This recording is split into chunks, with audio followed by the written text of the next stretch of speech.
सभी स्नेहिल भैयाओं का मैं स्वागत करता हूं। कक्षा 6 के सामाजिक एवं राजनीतिक जीवन भाग 1 के अध्याय 4 लोकतांत्रिक सरकार के तत्व के बारे में आज हम अध्ययन करेंगे।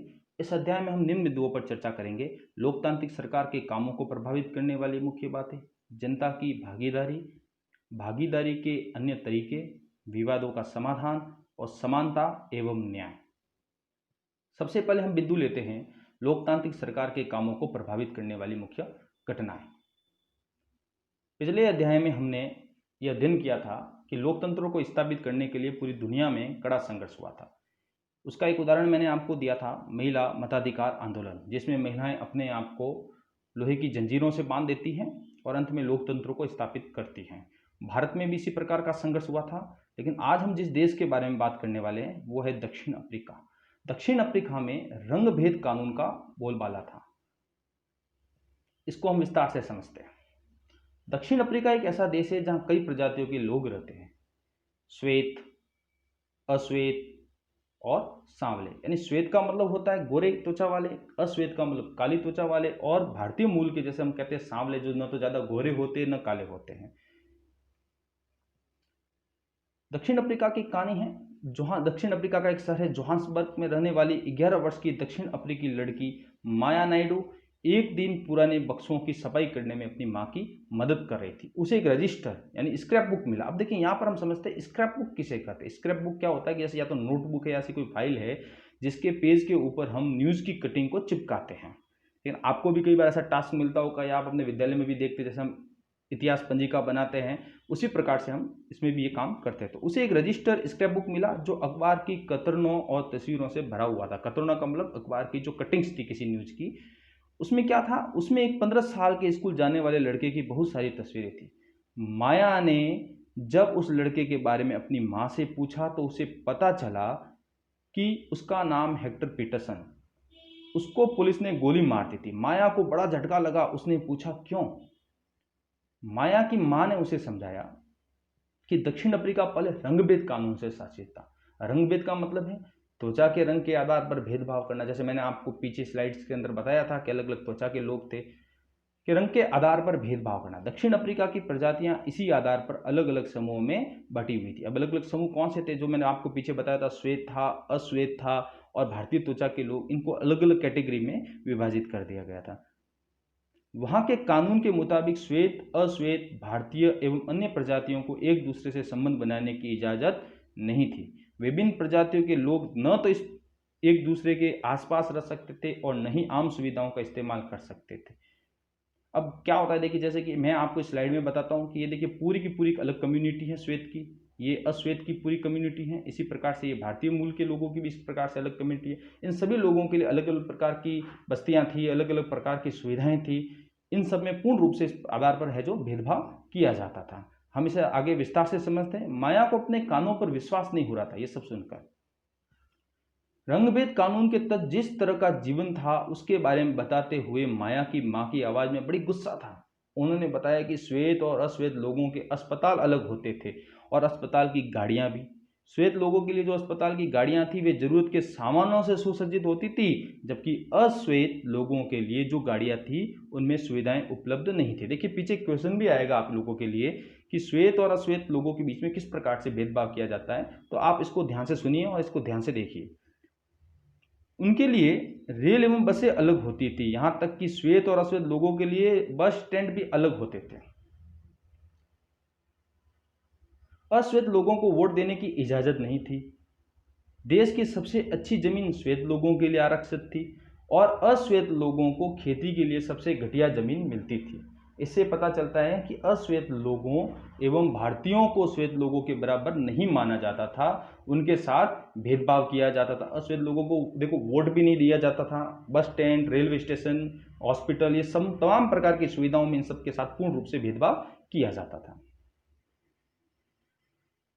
दक्षिणी पश्चिमी हिस्से में एक शहर था सोवेटो, ये भी साउथ अफ्रीका में आया हुआ है, जहां सिर्फ अश्वेत लोग ही रहते थे। हेक्टर पीटरसन वहीं रहता था। वहां के श्वेत लोग अफ्रीकांस भाषा बोलते थे। हेक्टर और स्कूल के अन्य विद्यार्थियों पर इस भाषा को सीखने के लिए जोर डाला जा रहा था, जबकि वे अपनी भाषा जुलू सीखना चाहते थे। हेक्टर पीटरसन और उनके दोस्तों के ऊपर अफ्रीकांस भाषा के सीखने के लिए प्रेशर बनाया जाता था विद्यालय के अंदर, लेकिन वो अपनी भाषा जुलू सीखना चाहते थे। फिर क्या होता है, हेक्टर अपने सहपाठियों के साथ मिलकर अफ्रीकांस सीखने का विरोध कर रहा था। ठीक है, लोकतंत्र में सबसे बड़ा अधिकार है, आप अपनी बात को शांतिपूर्ण पीस तरीके से रैली निकालकर या आंदोलन कर आप अपनी बात को रख सकते हैं। सीखने का विरोध कर रहा था। दक्षिण अफ्रीका की पुलिस ने विरोध करने वाले इन लोगों को बड़ी बेरहमी से पीटा और भीड़ पर गोलियां बरसाई। उनमें से एक गोली हेक्टर को लगी, वो मारा गया। यह 16 जून 1976 की घटना है। अफ्रीकी राष्ट्रीय कांग्रेस और उनके जाने माने नेता नेल्सन मंडेला ने रंगभेद के खिलाफ बहुत लंबे समय तक संघर्ष किया। अंततः उन्होंने 1994 में उन्हें सफलता मिली और दक्षिण अफ्रीका एक लोकतांत्रिक देश बना।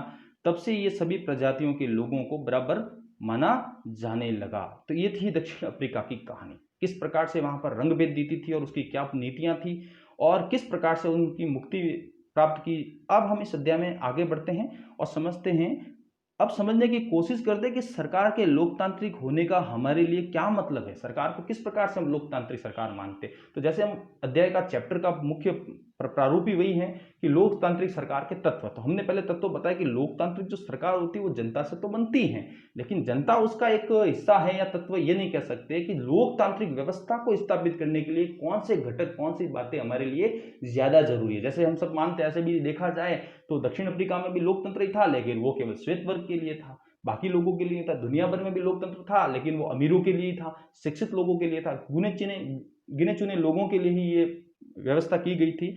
तो सबसे पहला होता है जनता की भागीदारी। हमारे यहाँ नियमित रूप से चुनाव होते हैं। आपने पिछले पार्ट में पढ़ा है कि लोकतंत्र में लोग निर्णय लेते हैं, चुनाव में वोट देकर वे अपने प्रतिनिधि चुनते हैं। ये प्रतिनिधि लोगों की तरफ से निर्णय लेते हैं। ये मानकर चला जाता है कि प्रतिनिधि निर्णय लेते वक्त लोगों की जरूरतों और मांगों को ध्यान में रखेंगे। तो यहाँ पर सभी लोगों को वोट देने का अधिकार है जनता के, किसी भी वर्ग के साथ कोई भेदभाव नहीं किया जाना चाहिए। सभी सरकारों को एक निश्चित समय के लिए चुना जाता है। लोकतंत्र की सबसे अच्छी खूबसूरती है कि यह है कि देखिए कि सभी सरकारों का, हमारे देश में जैसे भारत की बात करें तो भारत में यह अवधि 5 वर्ष की है। एक बार चुने जाने के बाद सरकार 5 वर्ष तक सत्ता में रहती है। सरकार का फिर से सत्ता में बने रहना तभी संभव है जब लोग उसे बार बार चुने। अब मान लीजिए कोई सरकार सत्ता में आती है और अपनी मनमानी करती है तो 5 साल बाद में वो चुनाव हारकर सत्ता से बाहर हो सकती है, जब लोग उसे बार बार चुने। चुनाव का समय लोगों के लिए वह घड़ी है जब वे लोकतंत्र में अपनी ताकत को महसूस करते हैं। तो वोट देना चाहिए। ये सभी भारतीय और सभी दुनिया के जितने भी लोकतंत्र देश है, वहाँ की जनता को मतदान के अंदर अपना हिस्सा अनिवार्य रूप से लेना चाहिए। ये क्या है, लोकतंत्र में अपनी ताकत को महसूस करते हैं। इस तरह से नियमित चुनाव होने से लोगों पर नियंत्रण बना रहता है, लोगों का सरकार पर नियंत्रण बना रहता है। भागीदारी के अन्य तरीकों के बारे में बात करते हैं। देखिए, एक तो हम चुनाव के माध्यम से सरकार चुन लेते हैं। अब मान लीजिए 5 साल के लिए अगर कोई सरकार चुनते हैं और वो सरकार सही से काम नहीं कर रही है, तो क्या हम 5 साल तक इंतजार करें बस हमारी भागीदारी समाप्त होगी? तो ऐसा भी नहीं है। आप सरकार की नीतियों पर, पॉलिसियों पर अपना अंकुश किस प्रकार से लगा सकते हैं, उनके अलग अलग तरीकों पर हम बात करते हैं। चुनाव 5 वर्ष में एक बार होते हैं। वोट देने के अलावा लोकतांत्रिक सरकार के निर्णयों और नीतियों में लोगों के भाग लेने के और भी कई तरीके हैं।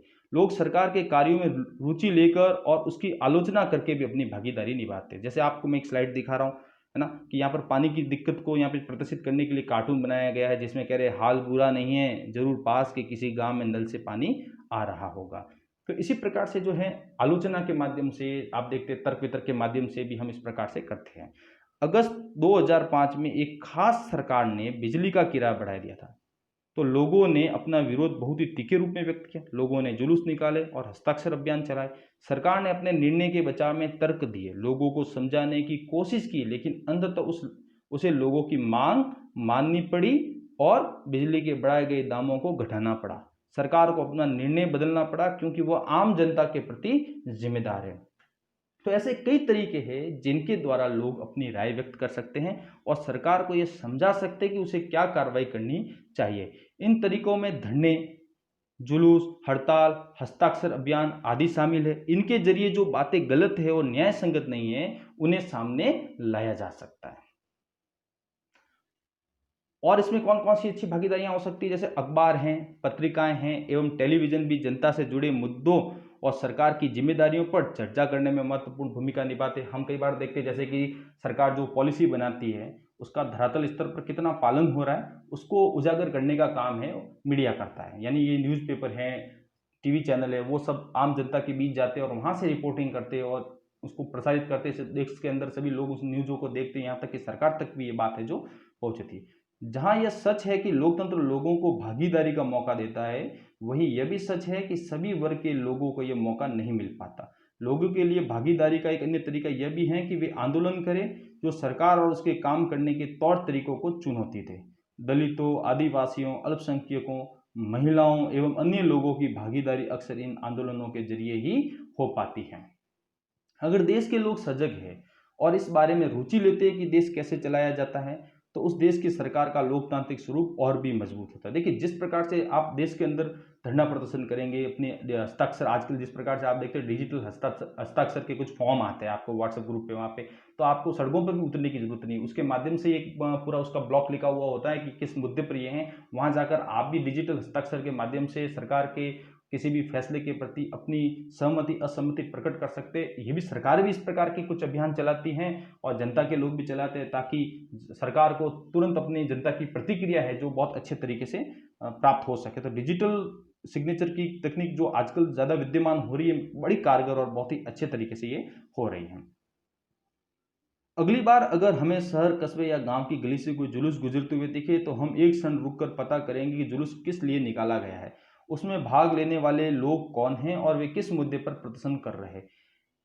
इससे हमें यह समझने में मदद मिलेगी कि हमारी सरकार कैसे काम करती है। अब देखिए, केवल सरकार का विरोध करने के लिए ही जुलूस या रैलियां नहीं निकाली जा सकती। कई बार उनके कामों के प्रति जागरूकता प्रदान करने के लिए भी निकाल सकते हैं। जैसे हम साक्षरता के लिए निकालते हैं, स्वास्थ्य पर्यावरण के लिए निकालते हैं, जल के लिए निकाल रहे हैं रैलियां। और उसी के असर से आप देखते पहले पल्स पोलियो की एक रैली निकला करती थी, बेटी बचाओ बेटी पढ़ाओ जैसे नारों के साथ में निकलती है। सरकार बहुत सारी पॉलिसियां हैं वो भी लागू करती है, उनके लिए भी जन जागृत को मतलब जागृत करने के लिए भी हम रैलियां वगैरह निकालकर सरकार में सहभागिता भी दे सकते हैं। केवल सरकार के विरोध की बात नहीं करें, हम उसके साथ में सहभागी भी बन सकते हैं, बिना सरकार का एक प्रत्यक्ष अंग बने। अगला बिंदु है विवादों का समाधान करना। तो हमने पहले बताया सरकार की भागीदारी थी और उसके बाद में भागीदारी के अन्य तरीकों के बारे में किए। अब लोकतांत्रिक सरकार का एक मुख्य तत्व यह भी कि विवादों का समाधान करना, क्योंकि जहां कम्युनिटी रहेगी, जहां अधिकांश हर धर्म हर जाति के लोग रहेंगे, वहां विवाद तो होना ही है। जैसे भारत है, धार्मिक विविधता में एकता के लिए जाना जाता है, यहाँ पर सभी धर्मों को समान दृष्टि से देखा जाता है। तो जब विचित्र संस्कृति होती है, विचित्र प्रकार के लोग होते हैं, अलग अलग प्रकार की संस्कृति, अलग अलग प्रकार के जाति धर्म के लोग यहाँ रहते हैं, तो उनमें विवाद आवश्यक है और ऐसी स्थिति में एक लोकतंत्र की कल्पना हम नहीं कर सकते। तो लोकतांत्रिक सरकार का एक महत्वपूर्ण तत्व यह भी होता है कि विवादों का समाधान होना चाहिए। आपने माया की कहानी में पढ़ा कि कैसे विवादों या समस्याओं के समाधान के लिए कई बार हिंसा का प्रयोग किया जाता है, जिस प्रकार से पीटरसन को मार दिया गया था। ऐसा इसलिए होता है कि एक समूह यह मान लेता है कि दूसरे समूह को विरोध करने से रोकने के लिए बल का इस्तेमाल करना उचित है ना। जब बातचीत के रास्ते बंद हो जाते हैं, जब सरकार की गवर्नमेंट होती है, जब वहाँ के जो नेता हैं वही मनमानी करने लगते हैं, तो फिर इस प्रकार के हथियार उठाने और हिंसक विद्रोह होने की संभावना बढ़ जाती है। विवाद तब उतरता है जब विभिन्न संस्कृतियों, धर्मों, क्षेत्रों और आर्थिक पृष्ठभूमियों के लोग एक दूसरे के साथ तालमेल नहीं बिठा पाते। ऐसा तभी होता है जब कुछ लोगों को लगता है कि उनके साथ भेदभाव किया जा रहा है। लोग अपने विवादों को खत्म करने के लिए हिंसात्मक तरीके भी अपनाते हैं, जिससे अन्य लोगों में भय और असुरक्षा की भावना फैलती है। जिस प्रकार से अभी आप देखेंगे कि भारत सरकार ने सीएए और का एक कानून लाया था, तो उसमें जिस प्रकार से एक वर्ग के लोगों को गुमराह किया गया और वो लोगों ने जिस प्रकार का प्रदर्शन किया, वो जनता के हित का नहीं था, लोकतंत्र के हित का नहीं था। इस प्रकार के हिंसात्मक तरीके भी अपनाते हैं, जिससे अन्य लोगों में भय और असुरक्षा की भावना फैलती है। सरकार की यह जिम्मेदारी होती है कि विवादों का समाधान करे। आइए अपने समाज के कुछ विवादों के बारे में पढ़े और यह समझे कि सरकार इनके समाधान में क्या भूमिका निभाती है। तो देखिए, हमारा पहला बिंदु निकल कर आता है धार्मिक। सबसे बड़ी बात है, जहाँ अलग अलग धर्म के लोग रहेंगे तो धार्मिक और सांस्कृतिक टकराव आवश्यक रूप से होना है। धार्मिक जुलूस और उत्सव कई बार समस्या का कारण बनते हैं। उदाहरण के लिए, धार्मिक जुलूस किस रास्ते से निकले, यही कई बार विवाद का कारण बन जाता है। यही कई बार विवाद का कारण बन जाता है। कई बार हिंसा भड़कने का खतरा रहता है। कभी कभी जुलूस के लोग उत्तेजित हो जाते हैं, कभी लोग जुलूस पर पत्थर फेंकने या उसे रोकने की कोशिश कर सकते हैं। सरकार खासकर पुलिस ऐसे मौकों पर बहुत ही महत्वपूर्ण भूमिका निभाती है। पुलिस की जिम्मेदारी यह सुनिश्चित करने की होती है कि आपस में टकराव की स्थिति न पैदा हो। इसलिए आप देखते हैं जब भी कोई धार्मिक रैली का या किसी भी प्रकार की रैली का आयोजन होता है तो वहाँ पर पुलिस प्रशासन अपनी सुविधाएं बढ़ा देता है। जुलूस के साथ साथ में पुलिस का प्रशासन का जो पूरा काफिला होता है वो उसके साथ रहता है। आपस में टकराव की स्थिति पैदा न हो, हिंसा न भड़के, वह सभी पक्षों को एक जगह बिठाकर बात कर पाती है ताकि विवाद का समाधान निकल सके। दूसरा है नदियां या के स्रोतों को लेकर भी कई बार विवाद हो जाता है। नदियां भी कई बार विवाद का कारण बन जाती है। कुछ नदियां एक से अधिक राज्यों से होकर बहती है। जिन राज्यों से नदी गुजरती हैं उनके बीच में नदी के पानी का बंटवारा विवाद का कारण बन जाता है। उदाहरण के लिए आपने कर्नाटक और तमिलनाडु के बीच कावेरी नदी के पानी को लेकर चल रहे विवाद के बारे में सुना होगा। ये देखिए, इस प्रकार से इन दोनों राज्यों के बीच में एक टकराव चल रहा है। कर्नाटक के कृष्णाराज सागर बांध में भरा हुआ पानी कई जिलों में सिंचाई के काम आता है। इस पानी से बेंगलुरु शहर की जरूरतें भी पूरी होती है। तमिलनाडु के मेटूर बांध में भरे हुए इसी नदी के पानी से राज्य के डेल्टा क्षेत्र में सिंचाई होती है। दोनों बांध एक ही नदी पर बने हुए हैं। कर्नाटक का कृष्णाराज बांध कावेरी नदी के ऊपरी छोर पर है और तमिलनाडु का मेटूर बांध नदी के निचले छोर पर है। मेटूर बांध में पानी तभी भरा जा सकता है जब कृष्णा सागर बांध से पानी छोड़ा जाए। दोनों राज्यों को अपने लोगों की जरूरत के लिए भरपूर पानी चाहिए जो कि नहीं मिल पाता। इससे विवाद उत्पन्न होता है। तब राष्ट्रीय सरकार को कदम उठाना पड़ता है ताकि दोनों राज्यों के लिए पानी का सही बंटवारा हो पाए। अगला बिंदु है समानता एवं न्याय। लोकतंत्र का एक अंतिम तत्व है सब लोगों के साथ समानता रहे और सभी लोगों को एक समान कानून व्यवस्था सब पर लागू हो और उन्हें न्याय भी मिले। लोकतांत्रिक सरकार के मुख्य विचारों में से एक है उसका न्याय एवं समानता के प्रति वचनबद्ध होना। न्याय एवं समानता को एक दूसरे से अलग नहीं किया जा सकता। अस्पृश्यता यानी छुआछूत की प्रथा पर अब कानून द्वारा रोक लगा दी गई है। लंबे समय तक दलित लोगों को शिक्षा, स्वास्थ्य एवं यातायात की सुविधाओं से वंचित रखा गया। पहले हालत यह थी कि उन्हें सार्वजनिक मंदिरों में घुसने तक नहीं दिया जाता था। डॉक्टर अंबेडकर, जिनके बारे में आपने पहले पढ़ा, और कई अन्य लोगों ने जोर देकर कहा कि यह प्रथा अमानवीय है। डॉक्टर अंबेडकर ने भी इसके लिए कड़ा संघर्ष किया और महात्मा गांधी और भारत के अंदर और पूरे विश्व के अंदर जैसे नेल्सन मंडेला के बारे में पढ़ा, इन्होंने इन सब छुआछूत और ये जो भेदभाव था इसे दूर करने के लिए कड़े संघर्ष किए। न्याय तभी प्राप्त हो सकता है जब सब लोगों के साथ बराबरी का व्यवहार हो। सरकार भी समानता और न्याय की जरूरत को पहचानती है और उन समूहों के लिए विशेष प्रावधान करती है जो समाज में अब भी बराबर नहीं माने जा रहे। जैसे हमारे समाज में यह आम प्रवृत्ति है कि लोग लड़कों की देखभाल लड़की से ज्यादा करते हैं। इसका मतलब है कि समाज लड़कियों को उतना महत्व नहीं देता जितना लड़कों को देता है। यह धारणा गलत है एवं अन्यायपूर्ण है। इसे दूर करने के लिए सरकार ने कुछ कदम उठाए हैं। सरकार ने कुछ विशेष प्रावधान किए हैं जिससे लड़कियां अपने साथ होने वाले अन्याय से छुटकारा पा सकेगी। उदाहरण स्वरूप सरकारी स्कूल और कॉलेजों में लड़कियों की फीस खत्म या कम करने का प्रावधान किया गया। जैसे बेटी बचाओ बेटी पढ़ाओ की योजनाएं बनाई जा रही है। जैसे पहले बच्चियों को मारा जा रहा था तो सरकार आजकल माता पिता को पुरस्कार दे रही हैं और बेटियों की शिक्षा का पूरा खर्चा उठा रही है सरकार। और कई प्रकार से जैसे बहनों को आप देखते हैं कि साइकिल वितरण करना, गार्गी पुरस्कार, उन्हें प्रोत्साहन देने के लिए सरकार है जो अनेक कार्य करती है। तो प्यारे विद्यार्थियों, अगर आपको इस अध्याय को, मैं कहूँगा आपसे कि इस अध्याय के पूरे वीडियो को आप एक बार पुनः देखें और ये जो प्रश्न उत्तर हैं इन्हें आप अपनी कॉपी के अंदर नोट करना प्रारंभ कीजिए। हम जल्द मिलेंगे नई वीडियो के साथ। तब तक आप सबका बहुत बहुत धन्यवाद। यूं ही बने रहिए हमारे साथ। वंदे मातरम।